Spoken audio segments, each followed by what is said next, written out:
할렐루야. 복되신 동정 마리아님, 당신은 하느님 말씀을 마음속에 간직하셨나이다. 할렐루야. 주님께서 여러분과 함께 또한 사제의 영과 함께 루카가 전한 거룩한 복음입니다. 주님 영광 받으소서.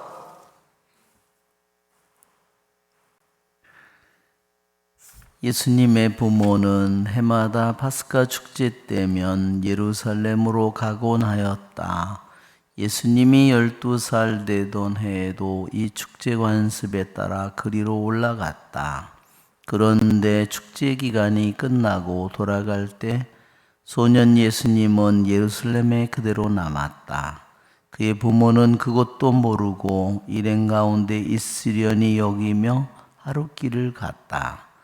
그런 다음에야 친척들과 친지들 사이에서 찾아보았지만 찾아내지 못하였다.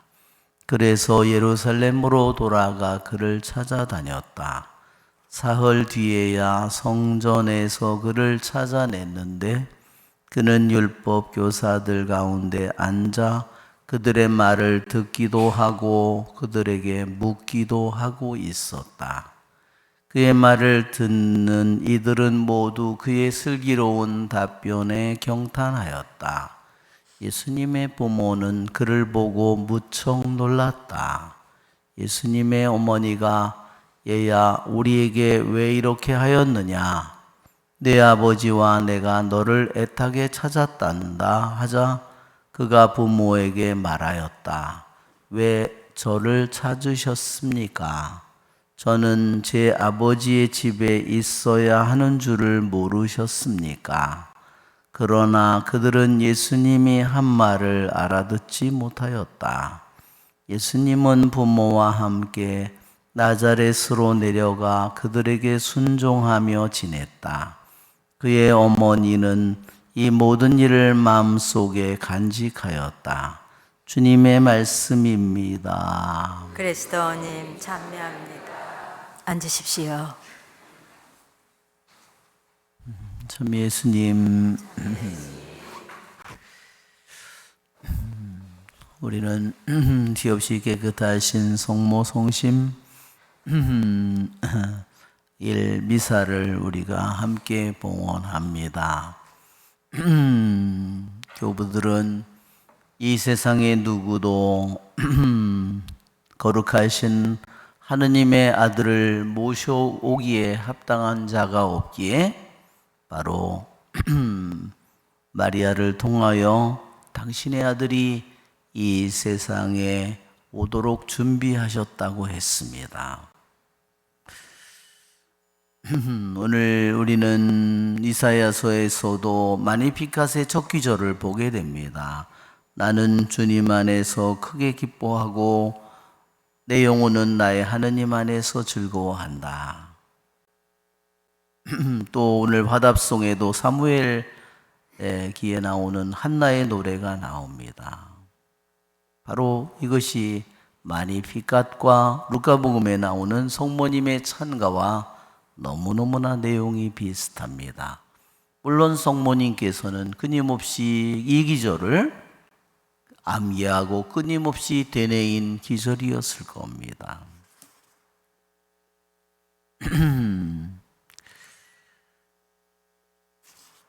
우리는 성모님께서 얼마나 지엽고 깨끗하신 어머니일까? 우리는 그분을 하느님의 아들을 모시기에 하느님께서 이미 창세기 3장에 이미 하느님께서 예비한 그러한 어머니입니다.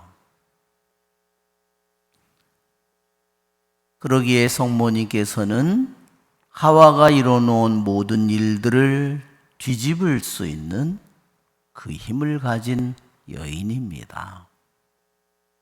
그러기에 성모님은 예수님의 잉태조차 바로 하느님의 말씀에 순종함으로써 마음속에 먼저 육체의 잉태 이전에 마음속에 하느님의 말씀을 먼저 잉태했다고 교보들이 얘기합니다. 여러분, 우리들의 마음속에도 매일매일 수많은 씨앗이 우리들에게도 떨어집니다. 나는 내 마음속에 무슨 씨앗이 내 안에서 내 마음의 양분을 먹고 내 마음의 에너지를 입고 내 안에 있는 시간과, 그렇죠? 내 안에 있는 장소를 차지하고 무엇들이 내 마음 안에서, 내 생각에서, 내 뜻에서 무엇이 열매를 맺고 잉태되는지 잘 깊이 생각해 봐야 합니다. 하와의 열매를 맺든지 마리아의 열매를 맺든지 둘 중에 하나의 열매를 맺고 있기 때문입니다. 여러분, 내가 한 말, 내가 한 생각, 내가 한 행동, 그렇죠? 내가 한 계획, 내가 한 결정 다 나하고 아무 상관없다고 얘기할 수 있을까요? 아닙니다. 감자가 달리듯이, 토마토가 달리듯이, 옥수수가 달리듯이 내 일생에 수많은 내가 한 말, 내가 한 행동, 내가 눈으로 본 거, 내가 귀로 들은 거, 이 모든 것들이 나에게서 맺어지는 열매라는 사실을 잊어서는 안 됩니다. 그렇죠, 여러분? 그걸 피할 수 있습니까? 피할 수 없습니다.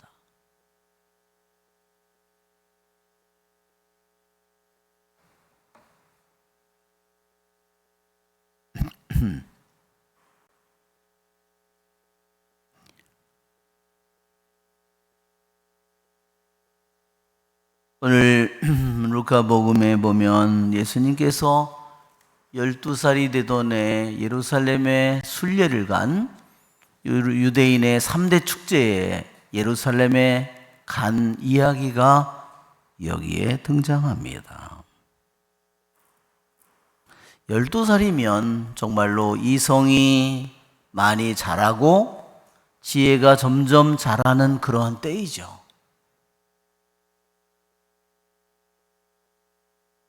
이제 예수님께서는 당신의 신성을 감추시고 마치도 인간의 아들인 것처럼 그분은 가정에서 평범하게 자라나셨습니다.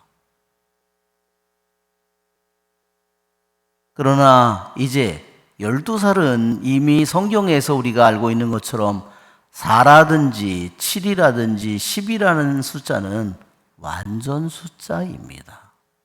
이제 때가 이 때가 다 되어서 이제 그분의 지혜가 하느님의 지혜로서 성숙이 이루어지는 때입니다.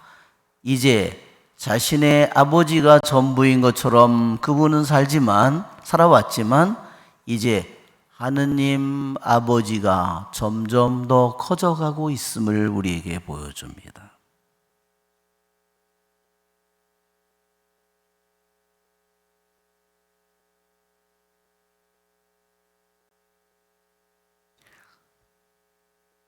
성모님께서 얘야 우리에게 왜 이렇게 하였느냐 이렇게 말씀을 하셨을 때 저는 제 아버지의 집에 있어야 하는 줄을 모르셨습니까? 하고 대답하셨습니다. 그러나 성모님도 요셉도 그 말을 다 이해하지 못했습니다.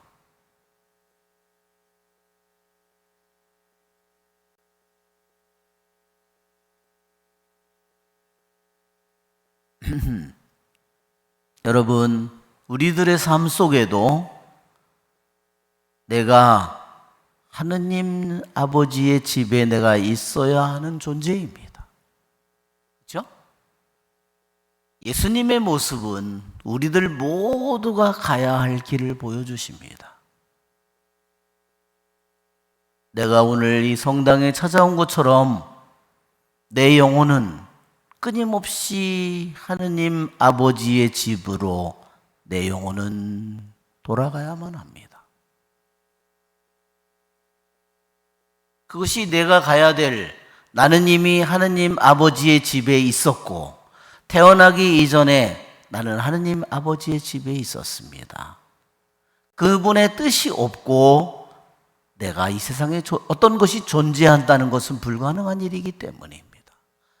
그분 안에 이미 우리들 한 사람 한 사람의 생명이, 우리들의 존재가 그분 안에 이미 계획이 있었기 때문입니다.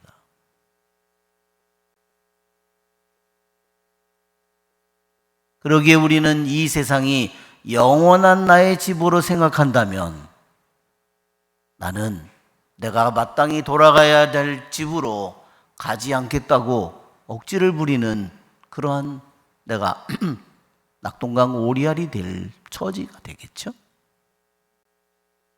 우리는 우리들의 나에게 주어진 시간과 나의 삶 속에서 세상 일도 내가 하지만 내 마음은 끊임없이 내가 하느님 아버지의 집에 끊임없이 내가 가는 것입니다. 예수님은 부모와 함께 나자렛으로 내려가 그들에게 순종하며 지냈다.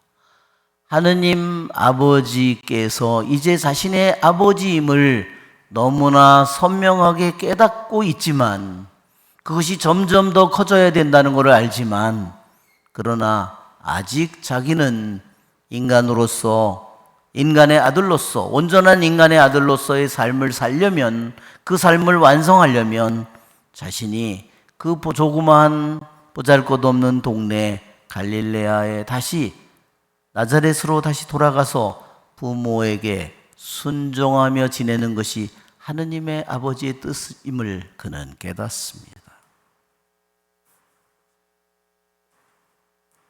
예수님께서도 이처럼 순종의 삶을 하느님 아들이지만 하느님 아버지와 함께 한 분이지만 그러나 그분은 인간으로서 인간의 부모에 순종하며 사는 삶을 살도록 부르심을 받았습니다. 그의 어머니는 이 모든 일을 마음속에 간직하였다고 여기에 말합니다. 루카복음은 다른 복음에 없는 성모님에 관한 귀중한 비밀을 우리에게 알려줍니다. 그의 어머니는 이 모든 일을 마음속에 간직하였다 하는 이 그리스어 동사는, 간직하였다는 동사는 디아테레오입니다. 루카복음에 성모님에 관한 동사가 4개가 나옵니다. 디알로기즈마이, 신테레오, 신발로, 그 다음에 여기에 나오는 디아테레오. 이 디아테레오라는 그리스어 동사, 간직하다는 동사는 우리말로는 간직하다라고 번역되어 있지만 디아라는 말은 뭐냐면요, 처음서부터 끝까지 이런 뜻입니다. 디아. 예, 여러분 영어로 지름이 다이아메타죠. 다이아메타는 원이 있으면 이쪽부터 이쪽 끝까지를 뚜루하는 겁니다. 디아라는 말은 그런 뜻이에요. 성모님은 간직하였다, 자기가 모르는 사실이지만 그 사실이 한번 자기 마음속에 들어왔는데 그것을 알고 그냥 끝난 것이 아니라 계속 그분의 마음속에 그것이 있다는 뜻입니다. 테레오는 무슨 뜻이냐면 뭐를 붙잡는다는 말입니다. 성모님은 하느님의 말씀을 이 자신이 이해하지 못하는 이 모든 일이 일어났는데, 당신의 아들이 이러한 말을 이해하지 못하는 말을 했는데 그 모든 일들을 처음부터 끝까지 이제는 끝난 일이 아니라 계속해서 그분의 마음속에 영원히 머문다는 뜻입니다. 그 말씀을 붙든다는 겁니다. 여러분, 왜 성모님이 예수님을 잉태했는지를 이 기절을 보면 잘 압니다. 시편 119편 11절에도 행여 내가 죄를 지을세라 당신 말씀 깊이 간직하나이다. 똑같은 단어입니다. 성 베르나르도는 이렇게 얘기했습니다. 당신 말씀을 간직한다는 뜻이 무엇이냐? 하느님의 말씀이 우리 속을 꿰찔러야 한다. 내 머리에 그냥 지식으로 있는 것이 아니라 내 삶을 완전히 내가 살고 있는 그 말씀에, 하느님의 말씀에 비교해 보니까 내 삶이 진짜 잘못됐어. 내 사고방식이 잘못됐어. 내가 돈을 쓰는 방식이 잘못됐어. 내가 느끼는 게 잘못됐어. 내가 판단하는 게 잘못됐어. 모든 것들을 하느님의 말씀이 칼날처럼 꿰뚫어야 된다는 겁니다. 그렇지 않는 사람에게 하느님의 말씀이 뭘 하겠습니까? 그냥 듣고 마는 거죠. 그런 경우라면 하느님의 말씀은 나에게 말씀하시지만 나는 그 말씀을 받아들일 뜻이 없어요. 내 삶을 바꿀 뜻이 없어요. 내 사고방식을 바꿀 뜻이 없어요. 그런 사람은 완고한 마음으로 주님의 말씀을 듣는 겁니다. 그런 사람은 소귀의 경을 읽는 것처럼 목덜미가 뻣뻣한 사람에게 말하는 것과 똑같은 것입니다. 여러분, 오늘 12살의 예수님께서 부모에게 자신이 하느님 아버지와 집에 있어야 하지만 자신이 이 세상에서는 조그만 자신의 초라한 나자렛으로 부모에게 순종하며 지내야 된다는 것을 알고 부모에게 순종하며 돌아갑니다. 한편으로 어머니는 자신에게 일어난 하느님의 계획과 하느님의 뜻을 마음속에 영원히 간직합니다. 우리의 좋으신 주님을 찬미합시다. 아멘.